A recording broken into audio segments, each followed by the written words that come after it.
D-Lo 404 Boxing. All right, y'all. I want to talk about a couple things on that DAZN card. Philip Hrgovic versus Zhang. What a fight.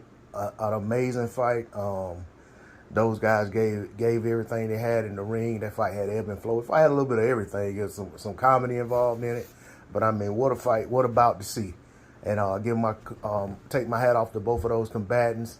And Hrgovic, weathered the storm, and he dug deep, and he pulled it out and got the win. Callum Smith went out and did a phenomenal job getting a 4th round stoppage, to once again announce his presence at the light heavyweight division. But on to the big one. Anthony Joshua, trying to win his titles back from Oleksandr Usyk in a fight that, by all intents and purposes was, a very good fight to watch. I'll say that. It had its own ebb and flow as well. There were some moments in there where AJ landed some flush shots, seemed to rock Usyk, but he wasn't able to take the play away from him. And Usyk would always come back with combinations. There were points there was one round, I want to say the 9th, where Usyk kind of seemed to be on the retreat, and it looked like AJ was landing thudding shots on him. But then when you went back and looked at replay, Usyk was slipping like 80% of the shots. But he was hurt by, he seemed to have been hurt by a shot being the reason that he was on the retreat like he was. But all of that being said, Oleksandr Usyk showed his skill, showed his class, showed his championship medal. And he went out there and, he got the separation that he needed to get to, to be victorious. The scorecards, I want to say, were 115, 113 for AJ, 116, 114. No, excuse me, 116, 112 for Usyk.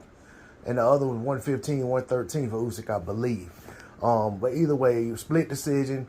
I didn't feel like AJ won 7 rounds in that fight. I didn't feel like AJ won 6 rounds. But AJ was there. His presence was clearly, he was clearly in the fight in just about every round. His presence was felt. He put his stamp on a lot of the rounds, but it just wasn't enough because Usyk was the busier fighter. He was the more accurate fighter. And, he had the more showier excuse me, he had the more telling work. He had the more showy punches. And, he just went out there and it was a typical Oleksandr Usyk fight for the most part. And, And he was able to do what he had to do to become victorious, defend the titles. As I always say, you're a champion when you defend those titles. And he went out there and defended those titles like a true champion. Now, as for after the fight, there was a little, something that went on with AJ and, with the interviewing and all of that. And I'm going to make another video and come back and talk about that. That's all I got on this for right now. D-Lo 404 Boxing. Like, share, comment, subscribe. I'm out. Peace.